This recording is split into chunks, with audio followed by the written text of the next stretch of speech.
एक भक्त। जुलाई 2007 एक समय था जब मंदिर, तीर्थ स्थल, मूर्ति पूजा, रीति रिवाज और ज्योतिष, शुभ अशुभ लक्षण आदि सब बातें अत्यंत महत्वपूर्ण लगती थीं।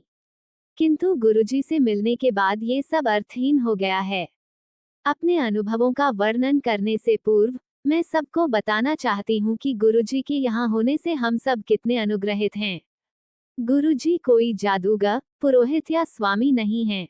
वह तो साक्षात परमेश्वर हैं जो हमारे बीच में ही बैठकर हमारे जीवन को सरल और मधुर बना रहे हैं। मेरे अनुभव इसी विश्वास और आस्था को सुदृढ़ कर रहे हैं। भक्त के रूप में उनसे मिलने के पहले दिन ही गुरुजी में मेरी श्रद्धा जागृत हो गई थी।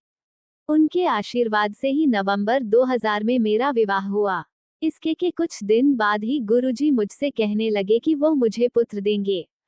गुरुजी की इस पुनरोक्ति, एक मुंडल ले, पर मेरे पति और मैंने कभी अधिक ध्यान नहीं दिया। किंतु नवंबर 2000 से जुलाई 2003 तक वह यही दोहराते रहे। 7 जुलाई को गुरुजी के जन्मदिवस के पावन अवसर पर बड़े मंदिर में विशाल आयोजन था, जहां पर प्रातः 3:30 बजे तक हम सबने उनके दैवीय सान्निध्य का आनंद लिया। इसी समय गुरुजी ने मुझे बुलाया और कहा कि उन्होंने मुझे और मेरे पति को आशीष दिया है। हमने उनसे अनुमति ली और चल पड़े। पुनः इस बात पर कोई विशेष ध्यान नहीं दिया। एक सप्ताह के पश्चात 13 जुलाई 2003 को गुरु पूर्णिमा के अवसर पर मैं अपनी सास के साथ गुरुजी के दर्शन के लिए गई थी। गुरुजी कभी किसी से कोई गोपनीयता नहीं रखते, वह प्रत्येक से ऐसे बात करते हैं कि आसपास के लोग पूरा वार्तालाप सुन सकते हैं। परंतु उस दिन जब मैंने उनसे आज्ञा लेने के लिए उनके चरण स्पर्श किए, उन्होंने मुझे पास आने का इशारा किया और धीमे से बोले कि मैं गर्भवती हूं, पर यह बात किसी को न बताऊं। किंतु मैंने इस कथन की अवहेलना की। मैंने ये समाचार अपने पति को दिया। उन्होंने इसे अनसुना कर दिया और बोले कि मैं गुरुजी पर कुछ अधिक ही विश्वास करती हूँ। तत्पश्चात गर्भपरीक्षण का निर्णय आने तक मैंने प्रतीक्षा की। 1 अगस्त को मेरे गर्भवती होने का परिणाम आया और गुरुजी की बात सत्य सिद्ध हुई।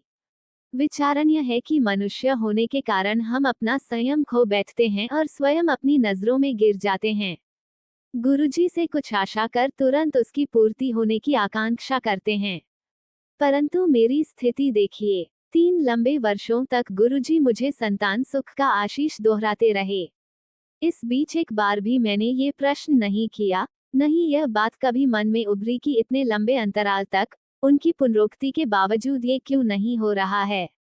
हम केवल रुकावट देख सकते हैं, गुरुजी तो उस रुकावट का समाधान निकालते हैं। वह जानते हैं कि फल प्राप्ति के लिए कब उचित समय है और उसे कैसे पूर्ण किया जाए। किसी भी पुरोहित, सन्यासी या जादूगर में जीवनदान देने की क्षमता नहीं है, किंतु गुरुजी ने यही किया। विश्वास कीजिए कि मुझे पुत्र ही उत्पन्न हुआ। अंत में यही कहूंगी कि मुझमें और मेरे पति में चिकित्सा बिना संतानोत्पत्ति संभव नहीं थी, किंतु गुरुजी ने ये सहजता से कर दिया।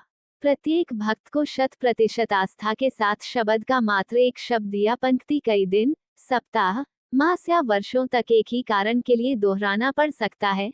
बार बार बंद द्वार पर दस्तक देनी पड़ सकती है, जिससे वह कभी तो खुले, और वह खुलता अवश्य है।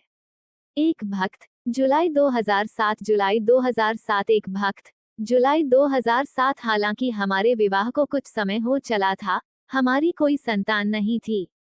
मेरे पति अपना इलाज अवश्य करा रहे थे, पर पहली बार हमें स्पष्ट रूप से सुधार गुरुजी से जनवरी 1994 में मिलने के बाद ही नजर आया। मेरे पति की अवस्था में 20% सुधार आया था। कुछ समय बाद गुरुजी ने हमें संतान होने का आशीर्वाद दिया, मगर हमें सावधान भी कराया कि मेरी गर्भाशय की नलियों में कुछ समस्या आएगी। परीक्षण करने पर सब परिणाम सामान्य आए। अगले वर्ष मैं गर्भवती हो गई।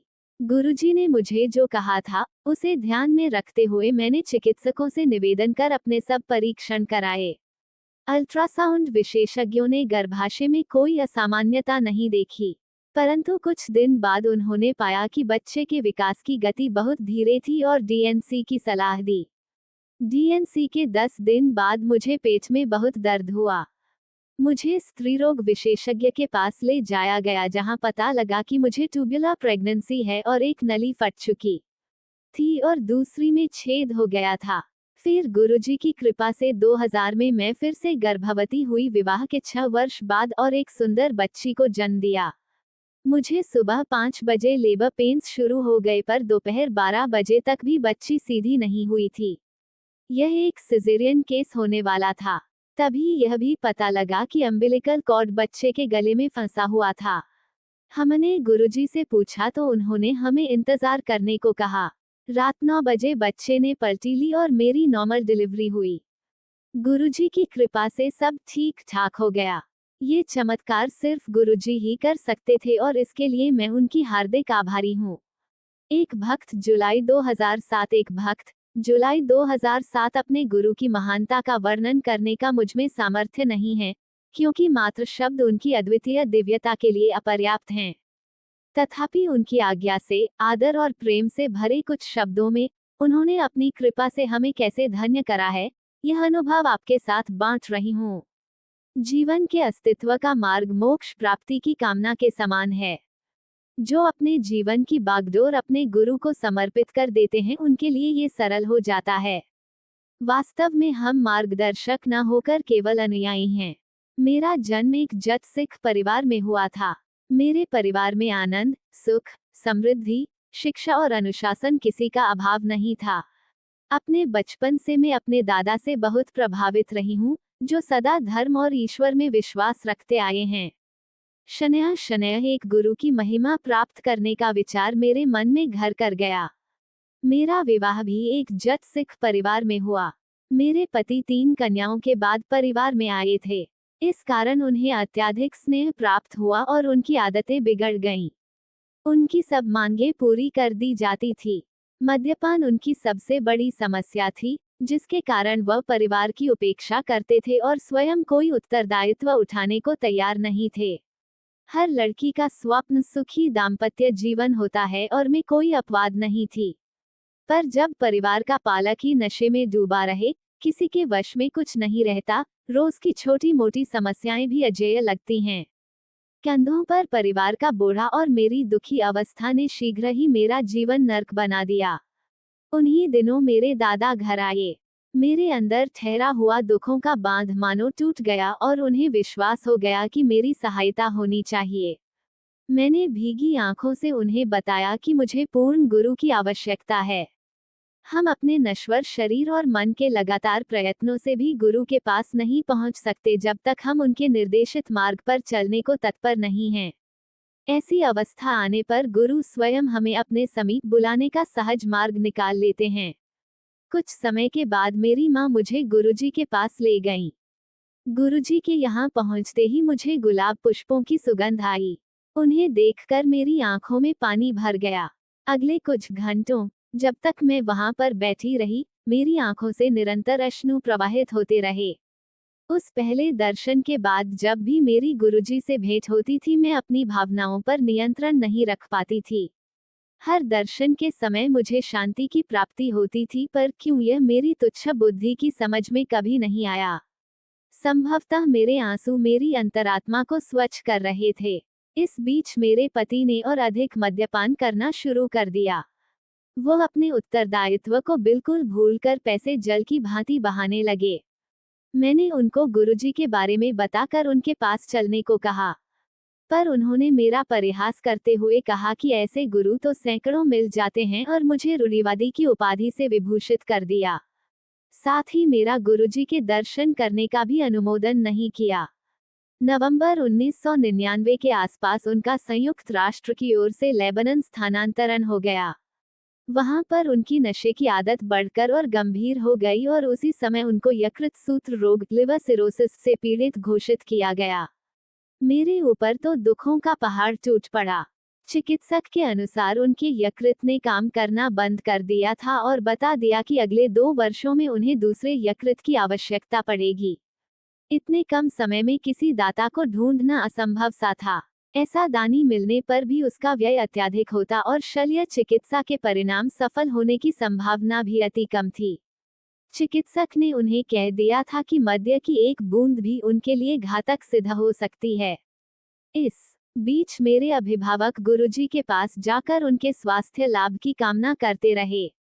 चिकित्सालय से अवकाश प्राप्त कर हम दिल्ली वापस आ गए। मेरे आग्रह पर वो गुरुजी के पास आए, पर एक कोने में बैठकर यही शिकायत करते रहे कि कितनी थकान है, और मैंने ही आने की जिद करी थी। उस दिन जब मैं गुरुजी के पास पहुंची तो मैं आवेश में कुछ बोल नहीं पाई। मेरी माँ और मैंने गुरुजी से उनको बचाने की विनती करी। गुरुजी ने उत्तर दिया कि वह तो नास्तिक है, वे उसकी सहायता कैसे कर सकते हैं। उसके बाद मैं गुरुजी के पास अकेली ही जाती रही, क्योंकि मेरे पति साथ आने को तत्पर नहीं थे।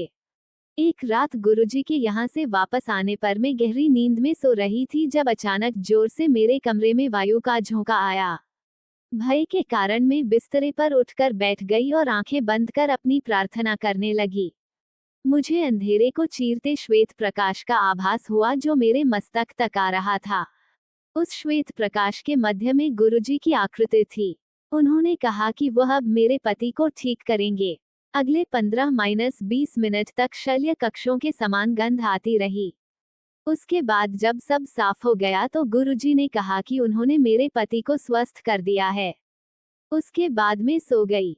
उस दिन की बीते हुए 6 वर्ष हो गए हैं, परंतु मेरे पति ने अपने नशे की आदत बनाए रखी है। मेरे परिवारगण और मैं विस्मित हैं कि चिकित्सकों के कथन के विपरीत उनका स्वास्थ्य बना हुआ है, और गुरुजी कैसे उनकी दिन रात देखभाल कर रहे हैं। मेरे पति भी गुरुजी द्वारा दिए गए जीवनदान के लिए उनके आभारी हैं। इस संसार के समस्त ग्रंथों के अनुसार मनुष्य के जन्म से पूर्व ही उसकी मृत्यु की तिथि का निर्धारण हो जाता है, और कोई भी उसे एक श्वास अधिक या एक कम नहीं कर सकता है। किंतु उसके कर्मों को समाप्त करने का सामर्थ्य केवल सर्वोच्च सृजनकर्ता के पास है। गुरुजी ही इस ब्रह्मांड के संचालक हैं। वह सर्वश्रेष्ठ शक्ति हैं, जिन्होंने मेरे जीवन की कथा को पुनः लिखा है। मैं और मेरे परिवार वालों ने अनगिनत बार गुरुजी से सहायता की पुकार लगाई है, और यह अनुभव किया है कि अचानक ही सब कुछ ठीक हो गया है, जैसे किसी ने कोई जादुई छड़ी घुमा दी हो। एक बार मुझे गुरुजी के पास अपनी आधा दर्जन से अधिक सहेलियों को ले जाने का सौभाग्य प्राप्त हुआ। उनसे मैं गुरुजी के गुणों का वर्णन करती आई थी। अपनी संकीर्ण विचारधारा के अनुसार मैंने उनसे गुरुजी से कुछ नहीं मांगने का निवेदन किया था, यद्यपि यह मेरे आचरण के प्रतिकूल था। गुरुजी के चरण स्पर्श करते समय उन्होंने मेरे मन के भाव पढ़ते हुए बताया कि उन सब ने उनसे कुछ न कुछ विनती करी थी। उन्होंने सबकी मनोकामना पूर्ण कर दी थी। उनके पास से कोई भी खाली हाथ नहीं लौटता है। व्यापारी को समृद्धि, रोगी को स्वास्थ्य लाभ, विद्यार्थी को विद्या आदि। कुछ को उनके आशीष का आभास हो जाता है, शेष अनभिज्ञ रहते हैं। उनके स्नेह की कोई सीमा नहीं है। आस्तिक या नास्तिक सबको उनकी दया प्राप्त होती है। उनकी कोई मांग नहीं है, वह कोई आश्वासन नहीं लेते, पर उनकी दिव्य अभिभूति धीरे धीरे आपको परिवर्तित कर देती है। प्रतिदिन याचक अपने दुख लेकर उनके दर्शन के लिए आते हैं, और उनकी कृपा उन पर मेघों से ढके हुए नम आकाश को चीरकर चमकते हुए सूर्य की भांति बरसती है। एक भक्त जुलाई 2007। एक भक्त जुलाई 2007 में गुरुजी को जितना भी धन्यवाद दूं, वह कम है। हम गुरुजी के पास अपनी व्यापार संबंधी समस्या लेकर पहुंचे थे, और उन्होंने हमें तुरंत अपनी शरण प्रदान की। परंतु अभी उससे भी बड़ी परीक्षा शेष थी। मेरे विवाह को 35 वर्ष बीत चुके थे। हमारे एक पुत्र और एक कन्या हैं, दोनों विवाहित, और घर में एक पोती भी है। कहते हैं किसी को भी जीवन में सब सुख प्राप्त नहीं होते। मेरे पति की आदतों में बहुत सुधार संभव था।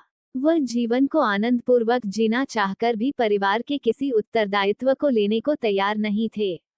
और जब वह मद्यपान करते थे, मुझे भय लगता था वह आक्रामक और अत्याचारी हो जाते थे। गुरुजी की दया से मेरे बच्चे सदा मेरा आधार रहे हैं। मैं गुरुजी के पास आकर उनसे अपनी पुत्री के लिए संतान की कामना करती थी। अपितु गुरुजी पहले मेरे परिवार का वातावरण स्वच्छ करना चाह रहे थे। संतान सुख देना तो उनके लिए कोई समस्या नहीं थी। एक दिन में गुरुजी के दर्शन के बाद घर पहुंची तो मेरे पति वहां पर नहीं थे। मुझे कोई चिंता नहीं हुई, क्योंकि वह गोल्फ खेलते थे और सप्ताह में 4 दिन देर से आते थे। 62 वर्ष की आयु में भी उन्हें अपने मित्रों के साथ मद्यपान कर भोजन करने की आदत थी। मैंने क्रोध और प्रेम के दोनों मार्ग अपना कर देख लिए थे, पर कभी सफलता हाथ नहीं लगी थी। मैं कभी उनका विरोध नहीं कर सकी क्योंकि फिर वो अपना हाथ उठाने लगते थे। मुझे अत्यंत भय लगता था। अक्सर रात को उनके घर में प्रवेश करते समय किसी भी हंगामे की आशंका से मैं सोने का बहाना करती थी। उस रात मैंने अपने सिरहाने के तरफ की बत्ती बंद की ही होगी कि मुझे गुरुजी की आवाज का आभास हुआ, जैसे उन्होंने कहा कि मालूम करो तुम्हारे पति कहाँ हैं। मैंने बत्ती पुनः जलाकर उनसे अपने मोबाइल पर संपर्क स्थापित करने का प्रयास किया। गुरुजी की दया से उनका मोबाइल काम कर रहा था और मैंने उनको एक स्त्री से बात करते हुए सुना। मेरे पति एक और स्त्री के साथ थे, ऐसा लगा कि वह उनकी प्रेमिका थी। मैं स्तब्ध रह गई। मुझे पता था कि जब वह युवा थे तब लड़कियों के साथ घूमा करते थे। जब भी मैंने आशंका जताई थी उन्होंने कहा कि एड्स के कारण वह ऐसा करने की सोच भी नहीं सकते। चूंकि मेरे पति अपने स्वास्थ्य का विशेष ध्यान रखते थे और इतने आत्मविश्वास के साथ बोलते थे, मुझे उन पर कभी शंका नहीं हुई। अतः इस प्रेम संबंध से मुझे बहुत आघात पहुंचा। मैंने अपनी बुद्धि पर नियंत्रण रखते हुए अपनी पुत्रवधू को भी फोन पर हो रही बात सुनवाई। मुझे पता था कि इसमें प्रमाण की आवश्यकता होगी, अन्यथा वह मुझ पर अत्याचार करेंगे। मेरा बेटा उस समय दिल्ली से बाहर था। गुरुजी, मैं क्षमा प्रार्थी हूँ कि उस दिन उनके वापस आने पर मैंने उनको मारा और घर से निकाल दिया। वह नशे में इतने धुत थे कि उन्हें पता ही नहीं लगा कि क्या हो रहा है। उन्हें 10 दिन तक घर से बाहर रखा गया, बीच बीच में वह आकर क्षमा मांगते रहे। उनमें अभूतपूर्व अहंकार रहा है और कभी शर्मिंदगी प्रकट नहीं करते थे। इस घटना के 2 माह उपरांत उनमें बहुत परिवर्तन दिखाई दिया। मुझे 35 वर्ष तक कष्ट देने के बाद वह भले मानुस हो गए। आज वह मुझसे, अपने बच्चों और पौत्री से अति प्रेम करते हैं। यदि आजकल वह कभी नशा करते भी हैं तो बहुत रोकर क्षमा याचना करते हुए कहते हैं कि वह अच्छे इंसान हैं और उन्होंने मुझे बहुत कष्ट दिए हैं। गुरुजी की कृपा से मैं सब कुछ भूल गई हूँ। मेरे पति और मेरा आगाढ़ प्रेम नव विवाहित दंपति सा है। गुरुजी उन सब कष्ट सहने वाली महिलाओं को अपनी कृपा से धन्य करें। मैं सबसे गुरुजी के चरणों में आने का निवेदन करती हूँ। वह साक्षात भगवान हैं। मैं उनसे अथाह प्रेम करती हूँ। एक भक्त, जुलाई 2007। जुलाई 2007 एक भक्त, जुलाई 2007। मनुष्य के जीवन में कुछ ऐसी घटनाएं होती हैं जिनको सहते हुए यही कहा जा सकता है कि संभवतः ईश्वर की यही इच्छा थी। मुझे नया जीवन प्रदान करने के लिए मैं सदा गुरुजी की आभारी रहूंगी। गत घटनाओं का अवलोकन करते हुए अब मैं उनका बोध कर सकती हूँ, पर उस समय कारण मेरी समझ से बाहर थे। दुर्भाग्य मेरी नस नस में भरा हुआ था, मुझे अत्यधिक पीड़ा थी। मेरे जीवन का हर अंग भौतिक और मानसिक व्यथा से परितप्त था। यद्यपि गुरुजी ने आकाशदीप बनकर मेरे जीवन में प्रवेश किया था, मुझे अपने अंधकार और निराशा के अतिरिक्त कुछ दृष्टिगोचर नहीं था। ब्रिटेन के मैनचेस्टर शहर में जन्म लेकर मैं जन्मजात अस्थमा, विसर्प एक्जिमा और हृदय में छिद्र जैसे रोगों से पीड़ित थी। मेरा बचपन मेरे अभिभावकों और स्वयं मेरे लिए अति कष्टदायी रहा था। तथापि स्वास्थ्य के सुकर्मों के कारण मेरी जीवशक्ति अपराजेय थी और मुझे अपने साथियों से अधिक सहन करना पड़ता था। अपने क्लेशों के कारण मुझे बचपन में ही छोटे मोटे दुखों का सामना करना आ गया था। मुझे अपने 10 वर्ष पूरे होने की शंका थी, पर भाग्य ने साथ दिया। दूसरी ओर मेरे माता पिता सदा संदिग्ध अवस्था में रहते थे क्योंकि हृदय रोग विशेषज्ञ ने मेरे बारे में भयभीत करने वाला चित्रण किया था। स्वस्थ और प्रसन्न रहकर, जीवन के सब आनंद उठाते हुए मैंने अपने किशोरावस्था के वर्ष बिताए। 22 वर्ष की आयु में विवाह के उपरांत में दिल्ली आ गई। दुर्भाग्यवश दुखों के घनघोर बादल पुनः मेरे जीवन में आ गए। हर बदलते मौसम के साथ मेरा दमा अति कष्टदायी हो जाता। हर बार मुझे चिकित्सालय में दाखिल कराकर स्टेरॉयड इंजेक्शन दिए जाते थे। दमे से बचने के मेरे सब प्रयत्न विफल होते देखकर मैं हताश हो गई। 1997 में मुझे दमे का सबसे कठोर, जानलेवा आक्रमण हुआ और अंततः मैंने हार मान ली। मुझे याद है कि मैं अपने हृदय में प्रार्थना कर रही थी कि यह अंतिम हो, क्योंकि मैं और सहन नहीं कर सकती थी। उन्हीं दिनों मुझे पूर्ण शरीर पर भयानक त्वचा रोग हो गया। बिopसी से पता लगा कि वो कर्कट रोग कैंसर है। चूंकि इससे मेरे परिवार को आघात पहुंचता ये समाचार मैंने उनको नहीं दिया। मेरे जीने की समस्त आशा समाप्त हो चली थी, मेरा आगे का मार्ग बंद हो चुका था। अचानक उस अंधेरी रात्रि में गुरुजी ने अपनी दिव्य ज्योत प्रज्वलित करी। हर बार उनके पहले दर्शन की बातें याद करते हुए मुझे अपने मन में उठी सब भावनाएं याद आ जाती हैं। सौभाग्य से उस दिन वह अकेले बैठे हुए थे जब मैं अपनी एक मित्र, जिसने उनसे मिलने का आग्रह किया था, के साथ उनके यहाँ पहुंची। उनकी उपस्थिति में मैं भाव विह्वल हो गई। मुझे उस जीवन भर भटकते हुए शिशु की भांति लगा जिसे अंत में अपनी मां का आश्रय और सुरक्षा मिल गई हो। उन्होंने उसी समय मुझे अपना संरक्षण प्रदान किया। यथार्थ में मैंने पहली बार पवित्र प्रेम का अनुभव किया था। उसमें न कोई प्रतिबंध था, न ही कोई अन्य चाहत।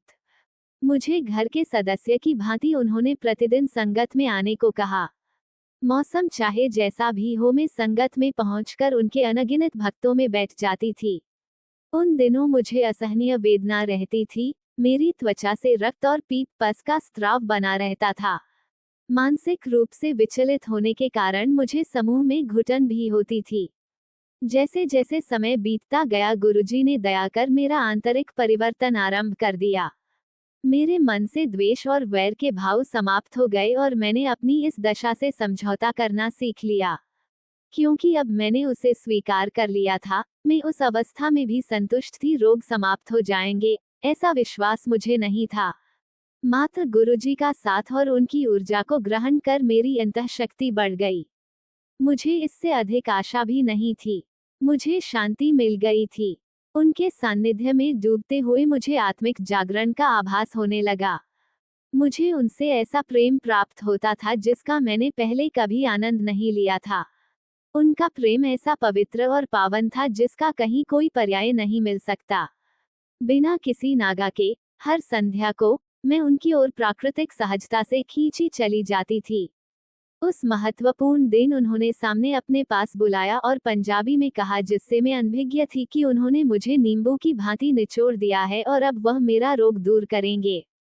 ये देखने के लिए कि मैं उनकी कृपा के योग्य हूँ अथवा नहीं, उन्होंने मेरे धैर्य का परीक्षण कर लिया था। उस दिन हृदय में आशा और उमंग भरे हुए मैं घर पहुंची। पिछले कुछ महीनों में, जब मेरी त्वचा तप्त रहती थी, मैं अपना प्रतिबिंब देखने से कतराती थी। शीशे में अपना दयनीय चेहरा देखना मेरे लिए असंभव था। जीवन में मोड़ तब आया जब गुरुजी ने अपना शाश्वत वरदान देकर मुझे शीशे में देखने का साहस करने को कहा। मुझे साहस की अति आवश्यकता थी। मेरा चेहरे थोड़ा भिन्न तो अवश्य था, किंतु कुछ सप्ताह बीतने पर मुझे अंतर का पता लगने लगा। एक नई मैं, अपने से अपरिचित मैं गुरुजी की कृपा से परास्त हो गई थी। मैं उनकी रोग समाप्ति की क्षमता की कायल हो गई थी। उनके लिए मेरे प्रेम और आदर भाव और अधिक प्रबल हो गए। मौसम बदलकर आते गए पर मुझे फिर कभी अस्थमा नहीं हुआ। मैं दिल्ली की प्रदूषित वायु में किसी भी अन्य नागरिक के समान श्वास लेती रही। गुरुजी ने मुझे नवजीवन प्रदान किया था और यह भी बताया कि उनके हस्तक्षेप के बिना मेरा और जीना असंभव था। उसी वर्ष के प्रारंभ में मैं एक ज्योतिषी से भी मिली थी जिसने मेरी अल्पायु की भविष्यवाणी करी थी। मुझ में हुए परिवर्तन को शब्दों में व्यक्त करना मेरे लिए अत्यंत चुनौती भरा कार्य है। मैं इतना तो कह ही सकती हूँ कि उन्होंने मुझे केवल भौतिक ही नहीं, अपितु आंतरिक रूप से भी परिवर्तित कर दिया था। एक लंबे अंतराल के पश्चात, शब्दों को अभिव्यक्ति दे तो मुझे अपनी त्वचा में अपना शरीर अच्छा लगने लगा। गुरुजी यदा कदा अपने भक्तों का परीक्षण करते रहते हैं। मानव अपनी स्वार्थी प्रकृति के कारण कामना पूर्ण होने पर पिछली बातें भूल जाता है, पर गुरुजी की कृपा तो जन्म जन्मांतर सदा बनी रहती है। यह इस संदर्भ से स्पष्ट हो जाएगा। गुरुजी ने मुझे अपने चित्र के समक्ष प्रतिदिन एक मोमबत्ती जलाने को कहा था। एक दिन, मेरे विस्मय से, आधी डिबिया समाप्त होने के बाद भी वह नहीं जली। आवेश में आकर मैं स्नानागार में चली गई, बाहर आई तो देखा कि मोमबत्ती जल रही थी। मैं चकित रह गई। उसी सांझ को गुरुजी को धन्यवाद प्रकट करने के लिए मैं उनके दर्शन के लिए गई, यद्यपि वह मेरा जाने का निर्दिष्ट दिन नहीं था।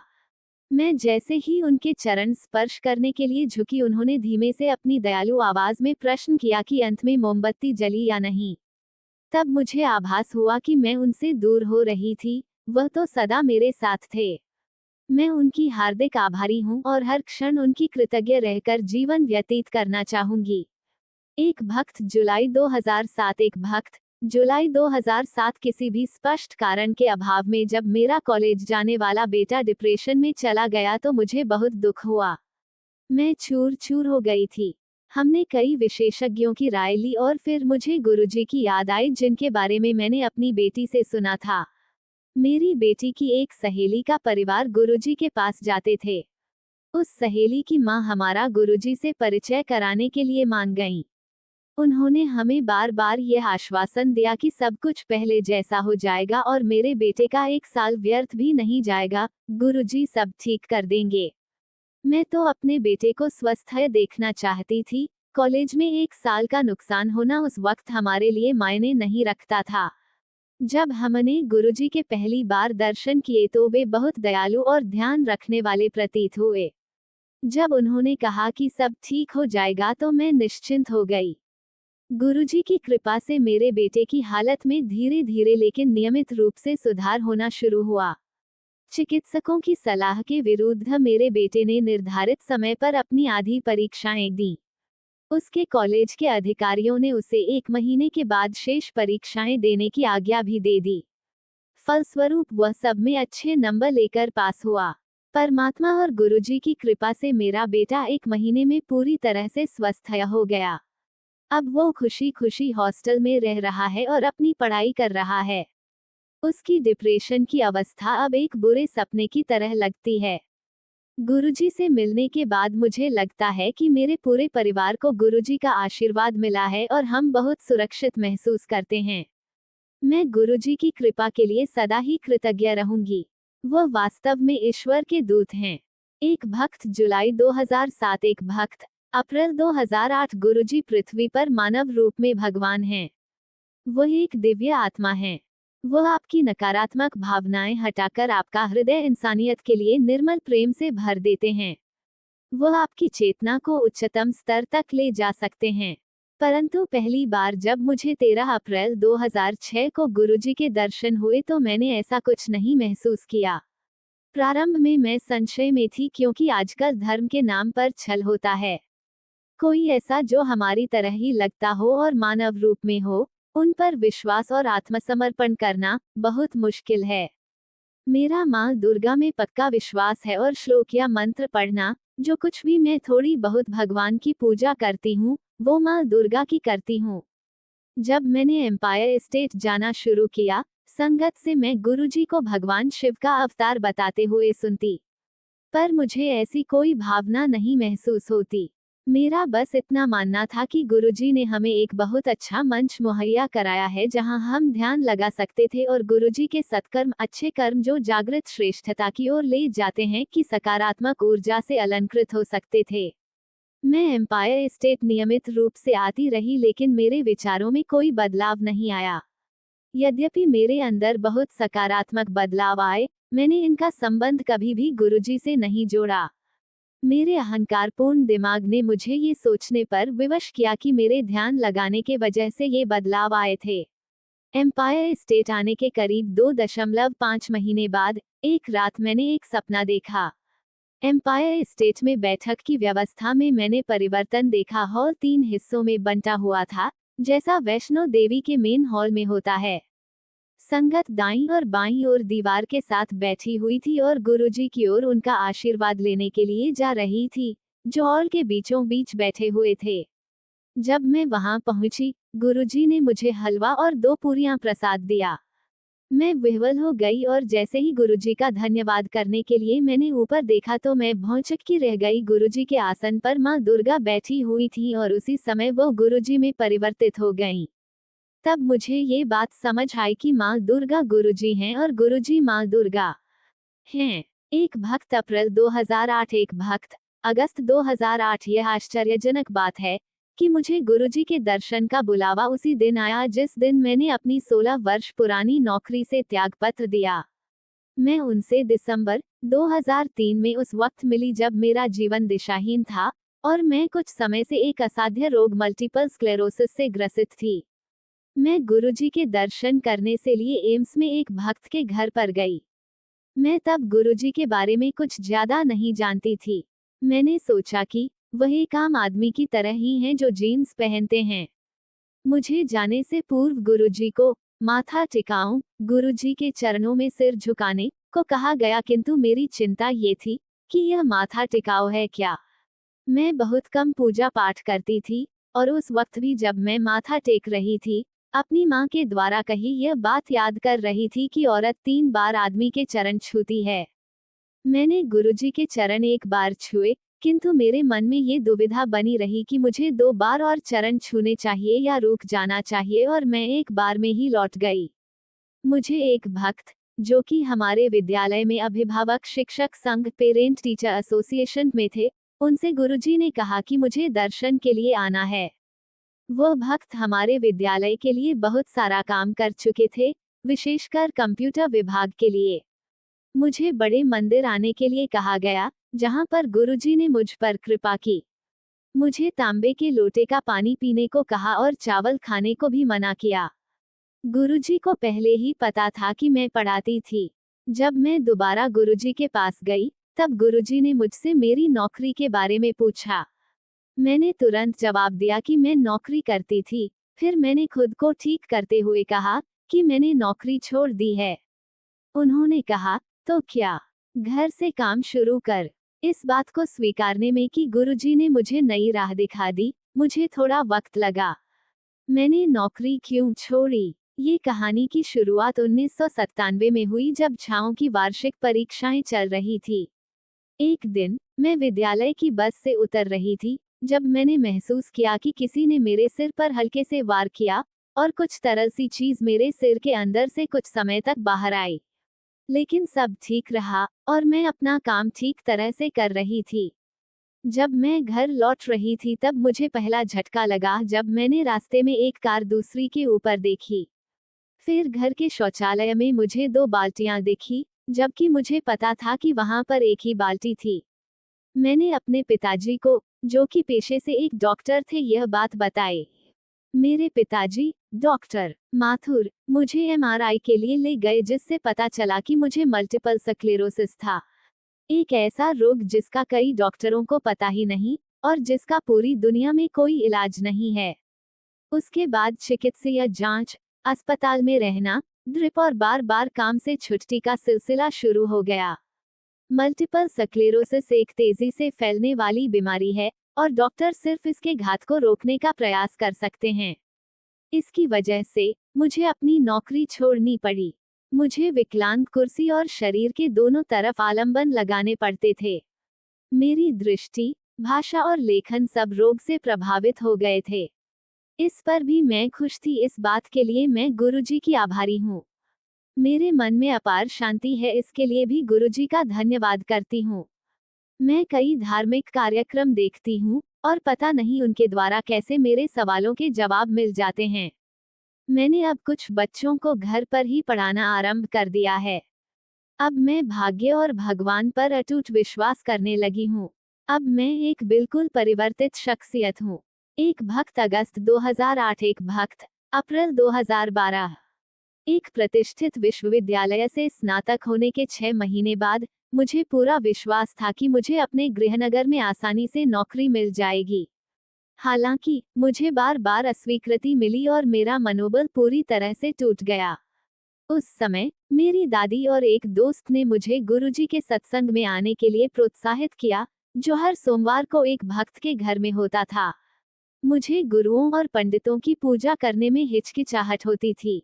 क्या ये पर्याप्त नहीं था कि मैं वैष्णो माता, कृष्ण जी, विष्णु जी, शिव जी, गणेश जी, राम जी, हनुमान जी और घर के मंदिर में पूजे जाने वाले अन्य कई देवी देवताओं की पूजा करती थी। फिर भी मैं बेरोजगार थी और कई शामें उब जाती थी, इसलिए मैं अपनी दादी के साथ जाने के लिए तैयार हो गई। सत्संग में मैंने सुंदर शब्द सुने और गुलाबों की खुशबू महसूस की। मैंने गुरुजी को प्रणाम किया और बैठ गया। कुछ ही मिनटों में मुझे चाय का प्रसाद मिला। गुरुजी के चरण कमलों में होने का अनुभव अद्भुत था। शब्दों की हर पंक्ति सुनकर मैं अत्यंत भावुक हो गया। जब मैं बच्ची थी तो मुझे गुरुद्वारों में जाना बहुत अच्छा लगता था, क्योंकि मुझे पंजाबी शब्द सुनना बहुत पसंद था। मेरी माता वैष्णो माता की भक्त थी, लेकिन किसी कारणवश जब मैं भक्ति गीत सुनती थी और मंदिरों में जाती थी, तो उन्हें मुझसे कोई जुड़ाव महसूस नहीं होता था। मैं सिखों से ईर्ष्या करती थी और मन ही मन कामना करती थी कि अगले जन्म में मैं सिख बनूं, ताकि मैं गुरुद्वारों में जाकर शब्द सुन सकूं, क्योंकि वहां मुझे सच्ची शांति मिलती थी।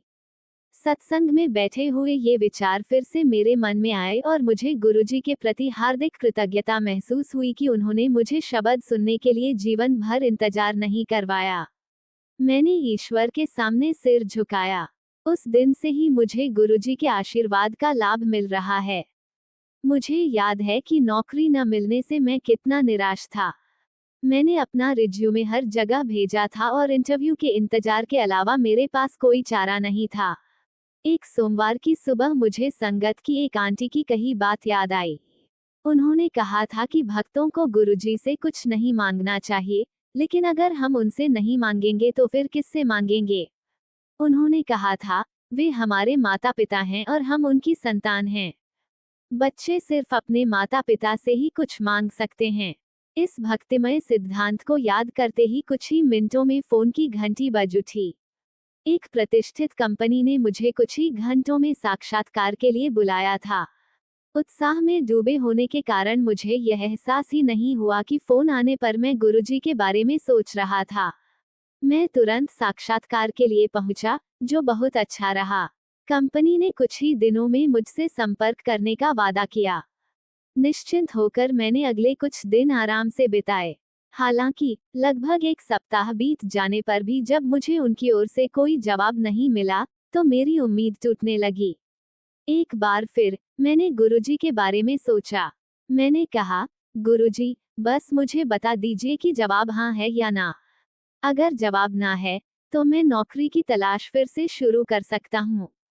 मुझे इंतजार करना और अनिश्चित रहना बिल्कुल पसंद नहीं है। 1 घंटे के भीतर ही मुझे फोन आया और बताया गया कि मेरा चयन हो गया है। मैं बहुत उत्साहित था और जानता था कि गुरुजी ने मेरे लिए चमत्कार कर दिया है। मैंने उनका बहुत बहुत धन्यवाद किया। इतने कम समय में ही गुरुजी ने मेरी एक समस्या का समाधान कर दिया था। कहने की जरूरत नहीं है, गुरुजी के साथ मेरा रिश्ता और भी मजबूत होता जा रहा था। लंगर अमृत है। नवरात्रि का समय था। नियमित लंगर के अलावा व्रत रखने वालों के लिए विशेष लंगर था, जो सिंघाड़े के आटे से बना था, जिससे मुझे एलर्जी है। खैर, उस सोमवार को जब मुझे लंगर की थाली मिली, तो मुझे पूरा यकीन था कि प्रसाद सिंघाड़े के आटे से बना होगा। मैंने गुरुजी की तस्वीर की ओर देखा और उनसे प्रार्थना की, गुरुजी, अगर मैंने इसे खाया तो शायद मुझे बहुत बुरा असर होगा, लेकिन इस लंगर को जल्दी से खाकर मैं तुरंत घर भाग जाऊंगी। कृपया बस इतना कर दीजिए कि मैं बिना किसी परेशानी या झंझट के घर पहुंच जाऊं। मैंने लंगर खाना शुरू किया और मुझे कुछ नहीं हुआ। मैंने हलवा प्रसाद आखिर में खाया, क्योंकि मुझे यकीन था कि यह सिंघाड़े से बना होगा। मैंने इसे जितनी जल्दी हो सके खाया और हाथ धोने और गुरुजी से विदा लेने के लिए भागी, इससे पहले कि कोई प्रतिक्रिया हो। अजीब बात है, मुझे बिल्कुल ठीक लग रहा था। शायद लंगर में सिंघाड़ा नहीं था। जब मैं कार में पहुंचा, तो मेरी माँ ने मुझसे पूछा कि क्या मैं ठीक हूँ। मैंने उन्हें बताया कि मैं ठीक हूँ। उन्होंने पूछा कि क्या मैंने हलवा प्रसाद खाया। मैंने उन्हें बताया कि हाँ, खाया और वो बहुत स्वादिष्ट था। उन्होंने मुझे बताया कि हलवा प्रसाद वास्तव में सिंघाड़े से बना था और उन्हें आश्चर्य हुआ कि मुझे कोई प्रतिक्रिया नहीं हुई। मुझे विश्वास नहीं हो रहा था कि मैंने बिना किसी परेशानी के मुट्ठी भर सिंघाड़े का हलवा खा लिया। पहले, अगर मैं सिंघाड़े से बनी किसी भी चीज का एक निवाला भी खा लेता था, तो मुझे घंटों तक बहुत तकलीफ होती थी। लेकिन गुरुजी के यहाँ मिलने वाला लंगर सिर्फ खाना नहीं है, यह अमृत है और इसमें सचमुच चमत्कारिक शक्तियां हैं। जल गुरुजी, उन्होंने मुझे प्यार दिया। इसी दौरान मुझे प्यार हो गया था। अब माता पिता को बताने का समय आ गया था, क्योंकि वे मेरे लिए वर तलाश रहे थे। मैं बहुत डरी हुई थी, क्योंकि मुझे लग रहा था कि वे मेरे बेटे को स्वीकार नहीं करेंगे। लेकिन मेरा प्यार अटूट था और गुरुजी पर मेरा विश्वास भी अडिग था। मैं कई रातें रोई क्योंकि मुझे समझ नहीं आ रहा था कि इस समस्या का सामना कैसे करूं। एक दिन सोने से पहले मैं मंत्र जाप कर रही थी और मैंने गुरुजी से प्रार्थना की कि वे मुझे कोई संकेत दे कि क्या मेरे माता पिता मेरे चुने हुए जीवन साथी से प्रसन्न होंगे या नहीं। जब मैं सो गई, तो मैंने एक सपना देखा। मैं अपनी माँ के साथ कार में बैठी थी और मैंने उन्हें अपने प्यार के बारे में बताया था। वो बहुत खुश थी और उन्होंने कहा कि मैंने बहुत अच्छा फैसला लिया है। उन्होंने मुझे गले लगाया और चूमा, जिससे मुझे राहत मिली। जब मैं उठी, तो मैंने अपने माता-पिता को बताने का पक्का इरादा कर लिया। गुरुजी से ऐसा शुभ संकेत मिलने के बाद पीछे हटने का तो कोई सवाल ही नहीं था। मैंने अपनी माँ से बात की, जो शुरू में इस बात को लेकर चिंतित थी कि मेरे पिता क्या सोचेंगे। मैंने उन्हें बताया कि गुरुजी मेरे साथ हैं और जब मुझे हिम्मत मिलेगी तो मैं पिताजी को बता दूंगी। 1 महीने बाद मैंने अपने पिताजी को बताया और वे मेरी बात सुनकर बहुत खुश हुए। तब से मेरी माँ, पिताजी और पूरा परिवार हमारे रिश्ते से वाकिफ है। मैं अपने घर में सुकून से रहती हूँ और मुझे अपने माता पिता का प्यार मिलता है, जिनका मेरे साथ बहुत अच्छा रिश्ता है। मैं गुरुजी का दिन रात शुक्रिया अदा करती हूँ कि उन्होंने अपने आशीर्वाद से मेरे जीवन के हर कदम को आसान बनाया है। बिना देर किए आशीर्वाद। गुरुजी प्रतिदिन किसी न किसी रूप में मुझे आशीर्वाद देते हैं। मैं महसूस कर सकता हूँ कि वे मेरे दैनिक जीवन की उलझनों को सुलझा रहे हैं। गुरुजी के नाम मात्र से ही मेरे जीवन में कोई न कोई चमत्कार हो जाता है। मुझे ऐसा लगता है मानो उन्होंने मेरे जीवन की देखभाल के लिए एक निजी सचिव नियुक्त किया हो। मेरी छोटी से छोटी समस्याएं और प्रश्न भी तुरंत हल हो जाते हैं। हाल ही में मैं उनके दर्शन के लिए बड़े मंदिर गया था। मैं और मेरा चचेरा भाई शाम लगभग 5 बजे पहुंचे, इसलिए हमें पता था कि मंदिर बंद होगा। हमने मंदिर की 2 बार परिक्रमा की, लेकिन मुझे वहां से जाने का बिल्कुल मन नहीं हुआ। नव वर्ष था, इसलिए मंदिर में खूब सेवा चल रही थी। कुछ भक्त फर्श साफ कर रहे थे और मैंने मन ही मन सोचा, काश मैं भी कुछ सेवा कर पाता। मेरी नजर के कोने से मैंने देखा कि एक आंटी बड़े मंदिर की रसोई से बाहर निकली।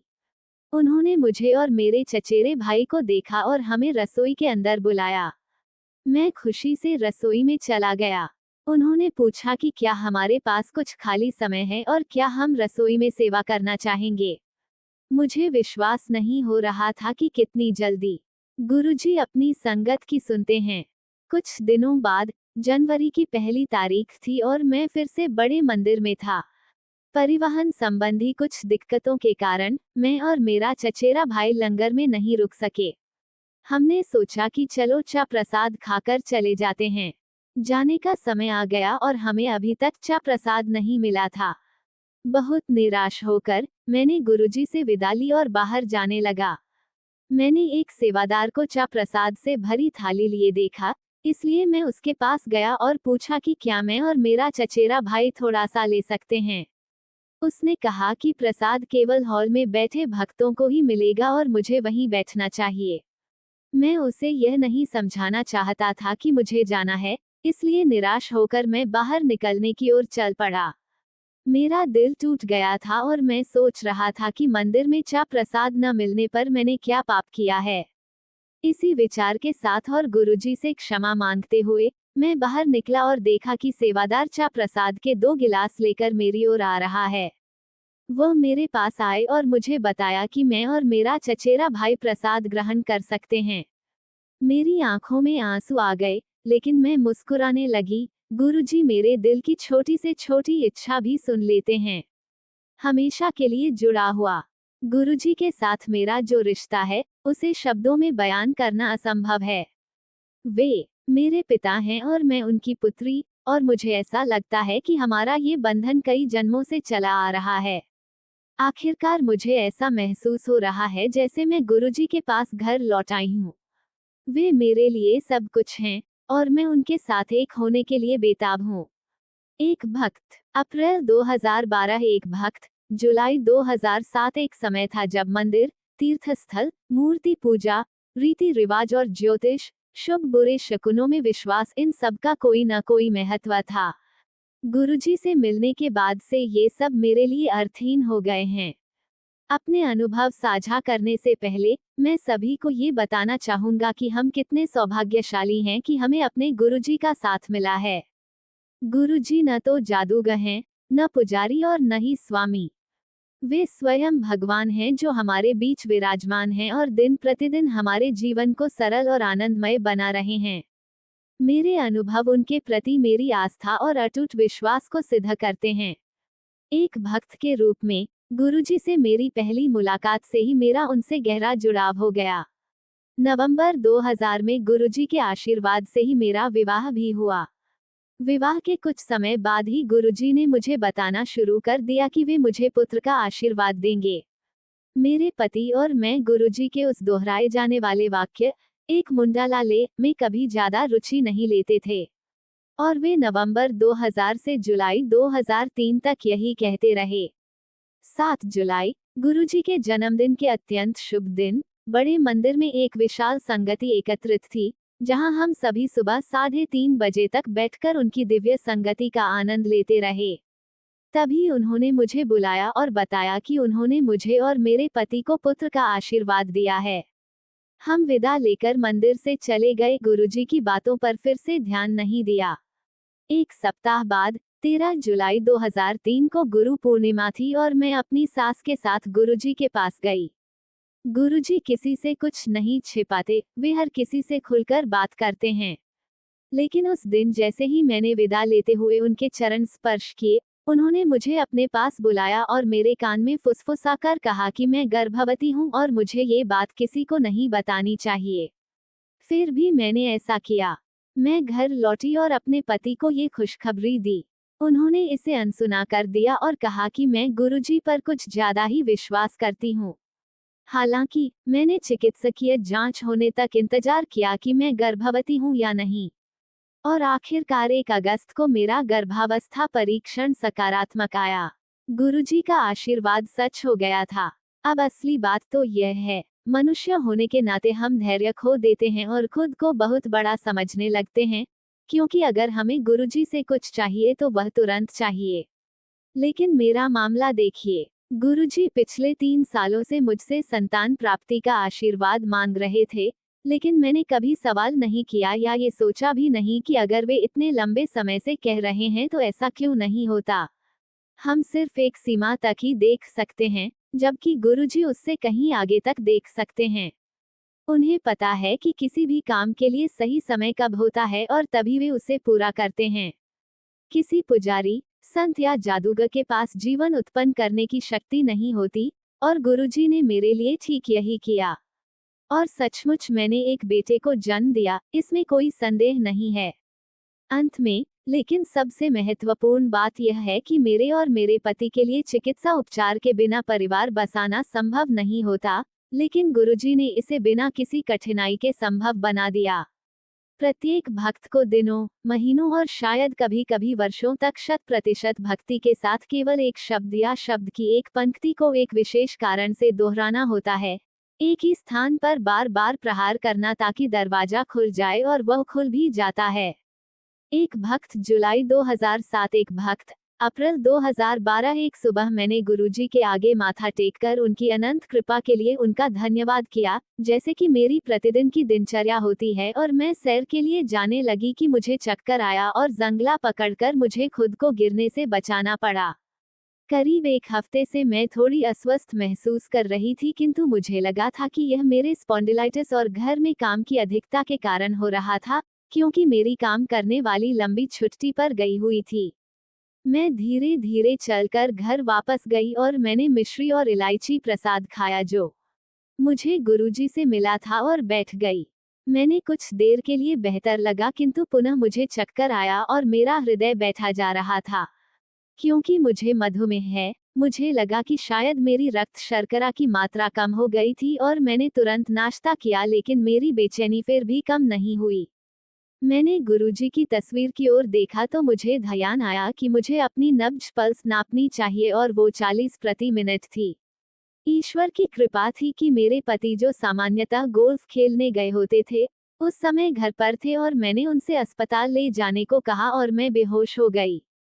दो पड़ोसियों की मदद से, जो मानो हमारी ही मदद के लिए आसपास थे, मेरे पति मुझे अस्पताल लेकर गए, जो हमारे घर से करीब 4 किलोमीटर दूर था। हमारे साथ जो दो पड़ोसी थे, उनमें से एक के पास अस्पताल का आपातकालीन नंबर था और दूसरे को वहां तक जाने का छोटा रास्ता पता था। बाद में मुझे बताया गया कि जब हम अस्पताल पहुंचे तो मैंने अपने हाथ में गुरुजी का लॉकेट पकड़ा हुआ था, जो कि मैं हमेशा पहन कर रखती हूँ। हृदय रोग विशेषज्ञ ने मेरी नब्ज 20 प्रति मिनट पाई, जो बहुत ही कम थी, और यह मेरी अच्छी किस्मत थी कि मैं बच गई थी। मेरे परीक्षण का मूल्यांकन, पूर्ण हृदय अवरोध, पूरी तरह से हृदय ब्लॉक था। अगर थोड़ी भी देर हो जाती तो मेरा बचना असंभव था। शाम तक मेरे हृदय में पेसमेकर लगा दिया गया। 1 हफ्ते बाद मुझे अस्पताल से छुट्टी मिल गई और मैं वहां से सीधे बड़े मंदिर गुरुजी का धन्यवाद करने गई कि उन्होंने मुझे नया जीवन प्रदान किया। जय गुरुजी। मैं बस यही चाहती हूँ कि हम सदैव उनकी कृपा की छत्र छाया में रहें। एक भक्त, अप्रैल 2012। एक भक्त, जनवरी 2012। मैं पिछले 30 वर्षों से मुंह में नासूर के घावों से पीड़ित था। मैंने एलोपैथी, आयुर्वेद और होम्योपैथी सभी उपाय कर लिए थे, किंतु किसी से कोई लाभ नहीं हुआ। मैंने गुरुजी महाराज के बारे में सुना था, किंतु मुझे यह नहीं पता था कि उनके द्वार तक कैसे जाऊं। वर्ष 2010 में मुझे गुरुजी महाराज से संबंधित वेबसाइट का पता चला, जिसमें गुरुजी के बड़े मंदिर तक पहुंचने का निर्देशित मार्ग, मानचित्र और अन्य जानकारी उपलब्ध थी, जिसकी सहायता से अगले ही दिन मैं बड़े मंदिर पहुंच गया। मैं मंदिर में 3 घंटे रहा और मैंने गुरुजी से प्रार्थना की कि वो मेरे मुंह के दर्दनाक घावों को ठीक कर दें। जैसे कि सभी को ज्ञात है, कई बार गुरुजी किसी अन्य के माध्यम से भी आपका कल्याण करते हैं।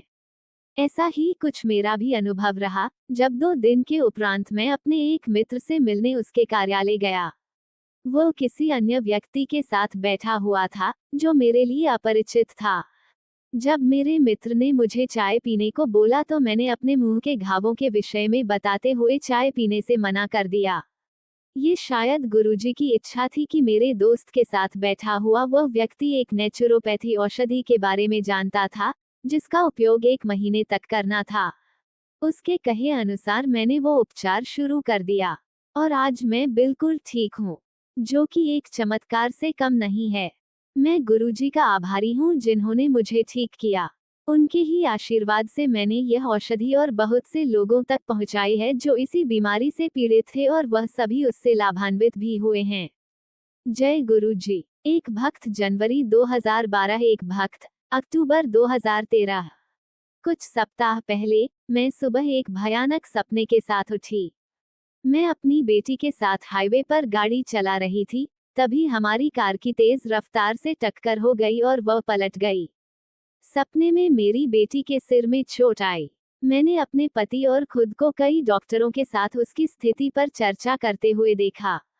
जब मैं सुबह उठी तो मेरा दिल जोर से धड़क रहा था। मैं किसी को भी यह बात बताने की हिम्मत नहीं कर पा रही थी। मैंने गुरुजी की ओर रुख किया, जिन पर मुझे पूरा विश्वास है, और प्रार्थना की, यदि ये दुर्घटना होनी ही थी, तो कृपया मेरी बेटी को कार से दूर रखें। मैं अपनी बेटी को स्कूल छोड़ने गई, पूरे रास्ते गुरुजी को याद करती रही, और उसे स्कूल में छोड़ दिया। अब मुझे अपने काम निपटाने थे। जैसे ही मैं अपने पहले गंतव्य पर पहुंची, पार्किंग में मेरी कार को दूसरी कार ने टक्कर मार दी। मुझे कोई चोट नहीं आई, केवल कार का बम्पर क्षतिग्रस्त हुआ। कार चला रहा व्यक्ति बाहर आया, माफी मांगी और वही नुकसान की भरपाई करने के लिए तैयार हो गया। तब तक मुझे सारी बातें समझ नहीं आई थीं। जाहिर है, मैं उस हादसे से थोड़ा परेशान थी। उसी दिन बाद में मुझे मेरी बेटी के स्कूल से फोन आया। बाथरूम में पेपर टॉवल डिस्पेंसर से उसका सिर टकरा गया था। उसे खरोंच तक नहीं आई थी, लेकिन टीचर चाहती थी कि मुझे पता चले। तभी मुझे सपने और दिन भर की घटनाओं के बीच संबंध समझ आया। मैंने गुरुजी को प्रणाम किया और उनसे कहा कि उन्होंने हमें जिस मुसीबत से बचाया है, उसके लिए मैं उनका जितना भी धन्यवाद करूं कम है। गुरुजी ने तुरंत कहा, कष्ट तो कटना ही था, ले कट दिया। कष्ट तो होना ही था, मैंने वह कर दिया। जय गुरुजी। एक भक्त। अक्टूबर 2013। एक भक्त। सितंबर 2013। मैं 29 वर्ष का था और पेशेवर तौर पर निराश था।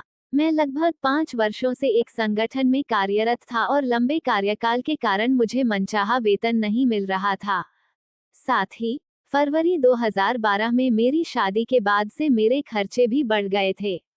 मैं पिछले 2 वर्षों से नौकरी के लिए साक्षात्कार दे रहा था, लेकिन सफलता नहीं मिल पा रही थी। 2012 में मेरी मां की बहन ने हमें गुरुजी से मिलवाया और मैं उनकी आभारी हूँ। हालांकि मैं कभी बहुत धार्मिक नहीं रही, मंदिरों में तभी जाती थी जब मेरे माता पिता मुझे साथ चलने के लिए कहते थे, फिर भी मैं बड़े मंदिर गई। मुझे वहां शांति का अनुभव हुआ और मंदिर का प्रबंधन बहुत ही बढ़िया है। जल्द ही मैं न केवल बड़े मंदिर जाने के लिए, बल्कि अपने माता पिता को भी ले जाने के लिए उत्सुक हो गई। मैंने गुरुजी से प्रार्थना करना शुरू किया कि वे मुझे नौकरी बदलने या वेतन वृद्धि दिलाने में मदद करें। 2 महीने बाद, नवंबर में, मेरे पास 2 नौकरी के प्रस्ताव थे। मेरे साक्षात्कार इतने आसान थे कि मुझे सहज रूप से आश्चर्य हुआ कि मुझसे और अधिक सवाल क्यों नहीं पूछे जा रहे थे। पद परियोजना प्रबंधक का था, मेरे वर्तमान पद से एक उच्चतर स्तर का। मेरा वेतन भी आधे से अधिक बढ़ जाएगा। मैं चकित रह गया। पिछले कुछ वर्षों में पहली बार मैंने इतना सौभाग्यशाली महसूस किया था। मैंने गुरुजी को इतने कम समय में जो कुछ उन्होंने मुझे दिया, उसके लिए बहुत बहुत धन्यवाद दिया। ये सब उन्हीं की कृपा से संभव हुआ था। जनवरी 2013 में मैंने एक संगठन में काम करना शुरू किया, लेकिन 2 सप्ताह बाद ही मुझे लगा कि मैंने गलत फैसला लिया है। मैं एक फ्रांसीसी बहुराष्ट्रीय निगम से एक भारतीय कंपनी में आया था। प्रबंधन और माहौल बेहद खराब था। मुझे लगने लगा कि मेरी पिछली कंपनी कहीं बेहतर थी, भले ही वहां वेतन कम था। अप्रैल 2013 में, बिना किसी नए प्रस्ताव के और अपने पेशेवर करियर को दांव पर लगाकर मैंने वह संगठन छोड़ दिया। मैं अब भी नियमित रूप से बड़े मंदिर जाता था। गुरुजी से अकेले में बात करते हुए, मैं सोचने लगा कि मैंने ऐसा क्या गलत किया था कि उन्होंने मुझे पिछली नौकरी से भी बदतर नौकरी दे दी और मुझे उसे छोड़ना पड़ा। मेरे मन में अजीब अजीब ख्याल आने लगे। शायद मैं इतना काबिल नहीं था कि इस नौकरी को संभाल पाता। या शायद गुरुजी का मन बदल गया हो, क्योंकि उन्होंने मुझे ऐसी नौकरी दे दी थी जिसके मैं लायक नहीं था। मेरा आत्मविश्वास पूरी तरह टूट गया और यह मेरे जीवन के सबसे बुरे दौर में से एक था। मैं लगभग 2-3 हफ्ते तक बेरोजगार रहा, तभी अचानक मेरे एक दोस्त का फोन आया। उसकी कंपनी में प्रोजेक्ट मैनेजर की वैकेंसी थी और मैंने तुरंत आवेदन कर दिया। मेरा इंटरव्यू हुआ और मुझे उनके कॉल का इंतजार करने को कहा गया। मुझे अपने आखिरी इंटरव्यू का अनुभव अच्छा नहीं लगा। कंपनी की तरफ से जवाब आने में 2 हफ्ते से ज्यादा का समय लग गया, तो मैंने दूसरी नौकरी ढूंढना शुरू कर दिया। 10 मई, शुक्रवार के दिन, मैं और मेरी पत्नी बड़े मंदिर में शबद सुन रहे थे। रात के लगभग 9:30 बज रहे थे। मेरे बगल में बैठा व्यक्ति बार बार अपने फोन पर ईमेल चेक कर रहा था। मंदिर के नियम के अनुसार मोबाइल फोन का इस्तेमाल मना था, इसलिए मैंने उसे ऐसा करने से रोकने के बजाय सोचा कि मैं भी एक बार अपने फोन पर ईमेल चेक कर लूं। तभी मुझे पता चला, मुझे एक ऑफर लेटर मिला था जिसमें मेरे हाल ही में बढ़ाए गए पैकेज से 25% की और बढ़ोतरी थी। ईमेल मुझे रात 9 बजे मिला, जब मैं मंदिर में दाखिल हुआ था, और वो भी शुक्रवार के दिन। भला कौन सा मानव संसाधन विभाग शुक्रवार की रात को काम करता है या ऑफर भेजता है? मुझे पूरा यकीन है कि मुझे गुरुजी के आशीर्वाद से ही नौकरी मिली है। मैंने गुरुजी को धन्यवाद दिया और बड़े मंदिर में अपना ऑफर लेटर पाकर मैं बहुत खुश थी। मेरी आंखों में आंसू आ गए थे। मैं बहुत भाग्यशाली हूँ कि मैं गुरुजी से जुड़ी हुई हूँ। मुझे लगता है कि गुरुजी ने मुझे एक भारतीय कंपनी में नौकरी दिलवाकर मुझे अच्छा वेतन पैकेज दिलवाया। गुरुजी, आपका बहुत बहुत धन्यवाद। आपने मुझे आशीर्वाद दिया और मेरी जिंदगी को पहले से कहीं बेहतर बना दिया। जो भी इसे पढ़ रहे हैं, उनसे मैं बस इतना ही कहना चाहता हूँ, इबादत करन दे नाल गल बंदी है, किसे दी आज बंदी हल, किसे दी कल बंदी हल। प्रार्थना करते रहो, प्रार्थना से सफलता मिलती है, चाहे जल्दी हो या देर से। मैंने कभी सोचा भी नहीं था कि मेरे साथ ऐसा चमत्कार हो सकता है। भक्तों को बड़े मंदिर में आते रहना चाहिए, गुरुजी पर विश्वास रखना चाहिए और अपनी सारी चिंताएं उन्हीं पर छोड़ देनी चाहिए। हम भाग्यशाली हैं कि हमें गुरुजी का बुलावा आया और उनका आशीर्वाद प्राप्त हुआ। एक भक्त, सितंबर 2013। एक भक्त, नवंबर 2013। पिछले 40 वर्षों से मेरे पति और उनके 2 भाई एक फलता फूलता व्यवसाय चला रहे थे। फिर मेरे पति ने अपने इस उद्यम के लिए मेरे पिता और मेरी बहन से पैसे उधार लिए। उसके बाद हमारा व्यवसाय घाटे में चला गया और मेरे पति के भाई ने सारा कारोबार अपने हाथ में ले लिया और मेरे पति को नामात्र का पैसा ही दिया। जल्द ही हमें अपना घर और पारिवारिक गहने बेचने पड़े। फिर भी मेरी बहन चाहती थी कि हम उसका हिस्सा ब्याज समेत लौटा दें। मेरे पिता की भी यही मंशा थी, लेकिन उन्होंने कभी जाहिर नहीं किया, जबकि मेरी बहन के सारे कड़वे शब्दों के पीछे उन्हीं का हाथ था। किसी ने भी मेरे प्रति सहानुभूति नहीं दिखाई और मैंने भी उनके सामने कभी अपने दिल की बात नहीं कही, क्योंकि मुझे पता था कि वे मेरी बात सुनने को तैयार नहीं हैं। मैं समय समय पर अपने माता पिता से मिलने जाती रहती थी, लेकिन वे अप्रत्यक्ष रूप से अपने पैसे वापस मांग लेते थे और मुझे बहुत दुख होता था। वर्ष 2012 में मैं बड़े मंदिर गई और जल्द ही मैं और मेरे पति गुरुजी के भक्त बन गए। उसी समय के आसपास मेरी बड़ी बहन ब्रिटेन से आई और मेरे माता पिता से मिलना चाहती थी। उनके साथ और मेरे भाई और भाभी के साथ हमारे तनावपूर्ण संबंधों के कारण हम नहीं मिल पाए। इसलिए मेरे मामा के घर को मिलने का स्थान चुना गया। मुलाकात के दौरान मामला काफी बिगड़ गया। मेरे मामा, उनका परिवार और मेरी बहनें वहां मौजूद थीं। उन्हें मेरी आर्थिक स्थिति और पारिवारिक मामलों के बारे में पता चला, जो मेरे माता पिता द्वारा उन्हें बताई गई बातों से बिल्कुल अलग था।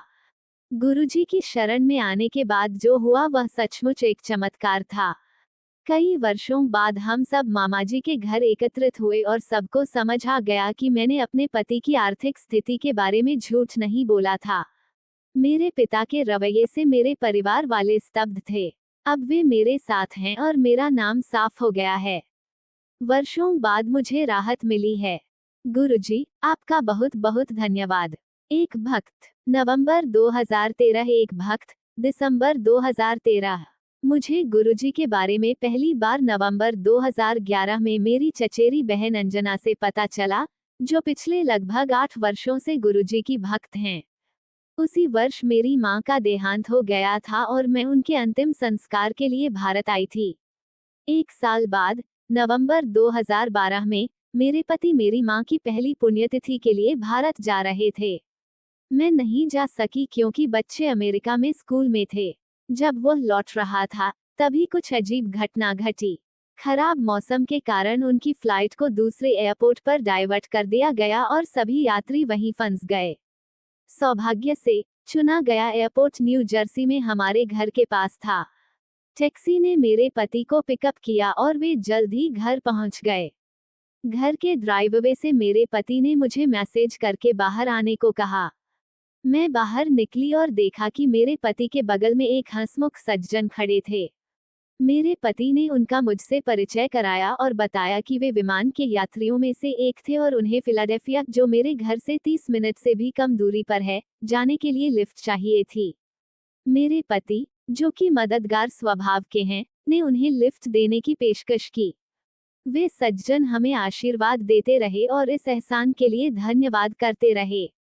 हालांकि हमारी मुलाकात कुछ ही मिनटों की थी, लेकिन मुझे वे बहुत अच्छे इंसान लगे। 2 दिन बाद मैंने अपनी चचेरी बहन अंजना आंटी को उनके भेजे उपहारों के लिए धन्यवाद देने के लिए फोन किया। हमेशा की तरह, वह गुरुजी के बारे में बात करना बंद ही नहीं कर रही थीं। तो आखिरकार मैंने उनसे पूछा कि उनके गुरुजी कौन हैं। उन्होंने मुझे एक वेबसाइट पर जाने के लिए कहा, जहां आपको उनके बारे में सब कुछ पता चल जाएगा। फोन के बाद, मैं तुरंत वेबसाइट पर गई और अपने कंप्यूटर के सामने लगभग गिर ही पड़ी। मेरे पति के साथ सवारी करने वाले सज्जन गुरुजी जैसे दिखते थे। वो जरूर उनके जुड़वा भाई होंगे। मैंने अपने पति को गुरुजी की तस्वीर दिखाई और वह भी समानता देखकर चकित रह गए। 1 साल बाद, अक्टूबर 2013 में, हमें एक बड़ा झटका लगा। हमारी 8 साल की बेटी को टाइप 1 मधुमेह हो गया। माता पिता के रूप में अपनी बेटी को उसके छोटे से शरीर में कई सुइयां लगी देखना बहुत मुश्किल था। लेकिन एक आध्यात्मिक व्यक्ति होने के नाते मैं जानती थी कि भगवान मेरी परीक्षा ले रहे हैं। अस्पताल में भर्ती होने के दूसरे दिन, आधी रात को मैं फूट फूट कर रोने लगी और भगवान से मदद की गुहार लगाने लगी और यह भी पूछने लगी कि मेरे साथ ही ऐसा क्यों हुआ। मुझे याद है कि मैं मंत्र जप रही थी और बस रोने लगी। कमरा अंधेरा था क्योंकि मेरी बेटी सो चुकी थी और ऊपर वाले कमरे से बहुत कम रोशनी आ रही थी। अचानक मुझे कमरे में हल्की हवा का झोंका महसूस हुआ। कोई आया और मेरे पीछे रखे सोफे पर बैठ गया। मैं चौंक गई और चारों ओर देखा लेकिन कोई दिखाई नहीं दिया। बाद में मुझे एहसास हुआ कि यह ईश्वर की कृपा ही थी। लौटने के बाद मेरी चचेरी बहन, जो अपने पति की नौकरी के कारण न्यू जर्सी चली गई थी, ने मुझे फोन किया। जब उसे घटना के बारे में पता चला, तो उसने मेरी बेटी के लिए बड़े मंदिर में तांबे का लोटा अभिमंत्रित करवाने की व्यवस्था की। उसकी बीमारी का पता चलने के 1 महीने बाद, 8 नवंबर 2013 को, हमें सत्संग में शामिल होने और लंगर प्रसाद ग्रहण करने का सौभाग्य प्राप्त हुआ। यह एक दिव्य अनुभव था और हमने स्वयं को धन्य महसूस किया। मेरी चचेरी बहन ने मुझे आश्वासन दिया कि गुरुजी की इच्छा से सब कुछ संभव है। मानो या ना मानो, 1 महीने के भीतर ही गुरुजी के एक मित्र या दूत के माध्यम से गुरुवार गुरुजी का दिन को सुबह 7 बजे वह पवित्र लोटा मेरे घर पहुंच गया। मैंने तुरंत ही अपनी बेटी को सुबह सबसे पहले इससे पानी पिलाने और बचे हुए पानी से स्नान कराने का नियम अपनाना शुरू कर दिया। कुछ ही दिन बीते थे कि मैं अपनी बेटी को आंखों की जांच करवाने ले गई। मुझे चिंता थी कि कहीं मधुमेह से उसकी आंखों की रोशनी प्रभावित न हो जाए। जांच के दौरान मैं और मेरी बेटी लगातार गुरुजी का स्मरण करते रहे और उनसे प्रार्थना करते रहे कि वे हमें आशीर्वाद दें। डॉक्टरों ने मेरी बेटी की आंखों में कुछ बूंदें डाली और हम आंखों की पुतलियों के फैलने का इंतजार करते हुए लॉबी में बैठ गए। इंतजार करते करते अचानक हमें ताजे फूलों की खुशबू आने लगी। खुशबू इतनी तेज थी कि मैं और मेरी बेटी एक दूसरे को हैरानी से देखने लगे और फिर तुरंत समझ गए कि कौन हमें आशीर्वाद दे रहा है। जांच पूरी हुई और पता चला कि मेरी बेटी की आंखों की रोशनी बिल्कुल ठीक है। ये सब गुरुजी के आशीर्वाद से ही संभव हुआ है। जय गुरुजी। कुछ दिनों बाद मेरी 13 वर्षीय बेटी स्कूल से घर आई और मुझसे पूछा कि मैंने गैराज में गुलाब का परफ्यूम क्यों छिड़का है। सर्दियों में मेरा गैराज किसी गोदाम जैसा हो जाता है, क्योंकि हम बर्फ में कुछ भी बाहर नहीं छोड़ सकते। मैं बाहर देखने गई और गैराज में ताजे गुलाबों की खुशबू से हैरान रह गई। गुरुजी की कृपा। मुझे पता है कि कुछ लोगों को यह मूर्खतापूर्ण लग सकता है, लेकिन आस्था एक ऐसी चीज है जिसका अनुभव करना पड़ता है। गुरुजी ने हमें कई तरीकों से दिखाया है कि वे अपने भक्तों से भी अधिक प्रेम करते हैं और उनकी देखभाल करते हैं। यद्यपि गुरुजी की शरण में मेरा सफर बहुत छोटा है, फिर भी उन्होंने मुझे बहुत कुछ दिया है। मैं उन्हें हर चीज के लिए धन्यवाद देती हूँ और प्रार्थना करती हूँ कि वे मुझे और मेरे परिवार को जीवन भर अपना भक्त बनाए रखें। जय गुरुजी। एक भक्त। दिसंबर 2013। एक भक्त। मार्च 2014। मेरी शादी 2010 में हुई और मैं अपने पति के साथ रहने के लिए न्यूयॉर्क आ गई। न्यूयॉर्क मेरे लिए अनजान नहीं था क्योंकि मैंने सिटी यूनिवर्सिटी ऑफ न्यूयॉर्क क्यूनी से एमबीए किया था। मेरे पति पहले से ही 15 साल से न्यूयॉर्क में रह रहे थे। यह एक अरेंज मैरिज थी और मेरे माता पिता ने शादी के दौरान दिल खोलकर खर्च किया था। मेरे पति भी एक अच्छे इंसान लगते थे। हालांकि मेरी शादी पहले दिन से ही खराब हो गई। मेरे पति, जो बहुत अमीर हैं, एक बैंक में उपाध्यक्ष के पद पर कार्यरत थे। उन्होंने शुरू से ही बुरा बर्ताव करना शुरू कर दिया था। वे मुझे भावनात्मक और शारीरिक रूप से प्रताड़ित करते थे। उन्होंने मुझे आर्थिक रूप से अपने अधीन रखा। मुझे रोजमर्रा की जरूरतों के लिए उनसे पैसे मांगने पड़ते थे। वे मुझे $100 देते थे और जब वह राशि खत्म हो जाती थी तो रसीद मांगते थे। इसके अलावा मेरे ससुराल वाले दहेज की मांग करते थे। मैं अमेरिका में बेहद दुखी थी और मेरे माता पिता और पूरा परिवार भारत में था। मैं न्यूयॉर्क में अपने पति और उसके परिवार के साथ अकेली थी। उसने मुझे धमकी दी कि अगर मैंने उसकी बात नहीं मानी तो वो मुझे ग्रीन कार्ड नहीं दिलवाएगा और मुझे देश छोड़ना पड़ेगा। मैं बहुत डर गई थी। हमारी शादी के 2 सालों में हमारा रिश्ता हर दिन बिगड़ता चला गया। फिर भी एक भारतीय लड़की होने के नाते मैंने इस विश्वास को थामे रखा कि शादी एक ही बार होती है और मैंने सब कुछ सहने और रिश्ते को सुधारने की कोशिश की। मुझमें अपने पति को छोड़ने का साहस नहीं था। मैं भारत घूमने आई थी और मेरी माँ मुझे गुरुजी के बड़े मंदिर ले गईं। मेरे पति भी मेरे साथ थे और उन्होंने गुरुजी और बड़े मंदिर के बारे में बुरी बुरी बातें कहीं। मैंने गुरुजी से प्रार्थना की और उनसे मेरे जीवन को बेहतर बनाने की विनती की। मेरे पति न्यूयॉर्क वापस चले गए जबकि मैं अपने चचेरे भाई की शादी में शामिल होने के लिए अपने माता पिता के साथ रुक गई। 10 दिन बाद मेरे पति ने अमेरिका से मेरे पिताजी को फोन किया और उनसे कहा कि वह मेरे साथ नहीं रहना चाहते। मुझे ऐसा लगा मानो गुरुजी ने मेरे लिए एक रास्ता खोल दिया हो, जबकि मुझमें ऐसा करने का साहस नहीं था।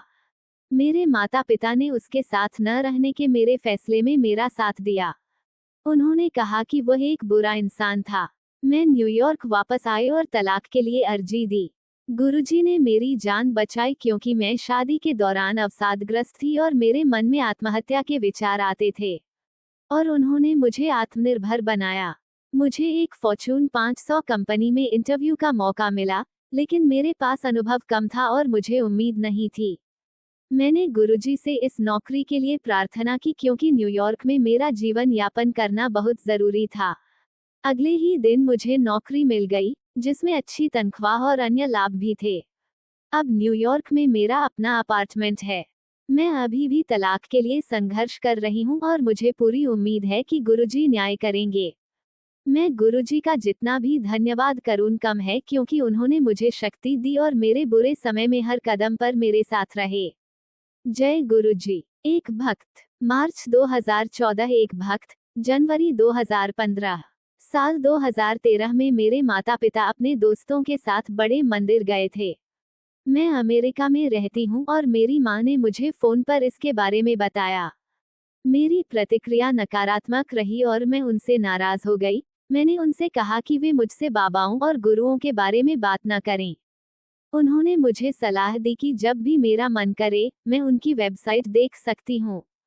कुछ समय बाद मैं एक मुश्किल परिस्थिति का सामना कर रही थी और मैंने वेबसाइट देखी। तब मैंने उनसे अपनी उपस्थिति साबित करने की चुनौती दी और उन्होंने मुझे दर्शन दिए। गुरुजी ने मुझे बचाया। अमेरिका में यातायात बेहद तेज गति से चलता है। एक बार मैं हाईवे पर था और मोड़ लेते समय गति धीमी नहीं कर सका। मेरी कार का संतुलन बिगड़ने लगा। तभी मुझे अपने बाएं पैर पर किसी का हाथ महसूस हुआ और कार तुरंत सीधी हो गई, जिससे मैं सुरक्षित रूप से गाड़ी चला सका। मुझे ऐसा महसूस हुआ जैसे गुरुजी मेरे ठीक बगल में खड़े होकर मेरी जान बचा रहे हों। कुछ साल पहले मेरा वजन बढ़ गया था और मैं अवसाद में चली गई थी। मेरे पैर में एक ऐसी हड्डी टूट गई थी जिसका निदान नहीं हो पाया था। जब डॉक्टरों को पता चला कि हड्डी टूट गई है, तो उन्होंने मुझे बताया कि यह ठीक नहीं होगी और मुझे इंस्ट्रूमेंट के सहारे ही जीना होगा। यह मेरे लिए दोहरा झटका था। मुझे पहले भी पीठ में चोट लग चुकी थी। मेरा मनोबल गिर गया। मुझे बिस्तर पर आराम करने के लिए कहा गया, लेकिन मैंने सभी प्रकार के व्यायाम बंद कर दिए। मैं अभी भी बिस्तर पर आराम कर रही थी जब मुझे एक सपना आया। मैंने देखा कि मैं नहा रही थी, तभी एक अदृश्य शक्ति ने मेरे पैर पर जोर से वार किया और उसे जमीन पर जकड़ दिया। नींद से जागने पर मुझे एहसास हुआ कि कुछ हुआ है। बाद में पता चला कि यह गुरुजी की कृपा थी क्योंकि आने वाले दिनों में मेरे पैर का दर्द कम हो गया। मैंने व्यायाम करना और दौड़ना भी शुरू कर दिया। 1 साल बाद मेरी सेहत इतनी अच्छी हो गई थी कि मैं अपने दोस्तों और परिवार के लिए प्रेरणा बन गई थी। मुझे फिर कभी पैर में दर्द नहीं हुआ और मैंने इसके बारे में कभी सोचा भी नहीं। गुरुजी ने मुझे पूरी तरह से ठीक कर दिया। कष्ट कम करना। मेरे माता पिता के गुरुजी के पास जाने के 1 साल बाद मैं एक बहुत कठिन दौर से गुजर रही थी।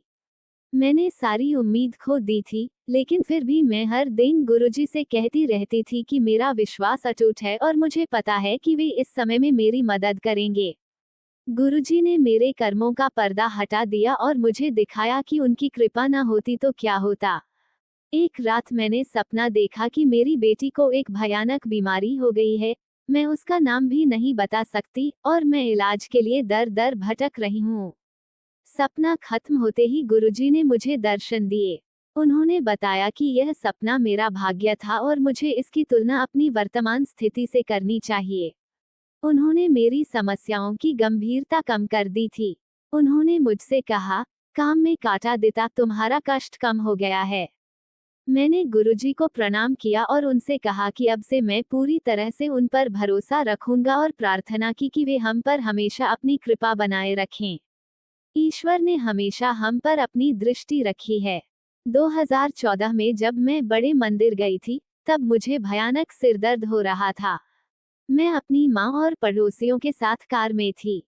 जैसे ही हम बड़े मंदिर पहुंचे, मुझे लगा कि अगर मैंने कार से एक कदम भी बाहर रखा तो मैं बेहोश हो जाऊंगी। मैंने अपनी माँ को ये बात बताई। उन्होंने मुझे ईश्वर का आशीर्वाद लेने को कहा। मैं कार में बैठे बाकी लोगों को निराश नहीं करना चाहती थी, इसलिए मैं सबको घर नहीं भेजना चाहती थी। जैसे ही मैं बड़े मंदिर में दाखिल हुई, मेरा सिर बुरी तरह दुख रहा था और मुझे मतली हो रही थी। लेकिन मेरी माताजी की आस्था और मेरी आज्ञाकारिता का फल मिला। जैसे ही मैंने दरबार में प्रवेश किया और गुरुजी के सामने सिर झुकाया, मेरा सिरदर्द और मतली गायब हो गई। यह एक अद्भुत अनुभव था। मैंने चाय प्रसाद का आनंद लिया और अपनी यात्रा पूरी तरह से संपन्न की। मैंने अपना अनुभव अपनी आस्थावान माताजी के साथ साझा किया। उन्होंने कहा कि उन्हें पता था कि मंदिर में प्रवेश करते ही मैं ठीक हो जाऊंगी। जय गुरुजी। एक भक्त। जनवरी 2015।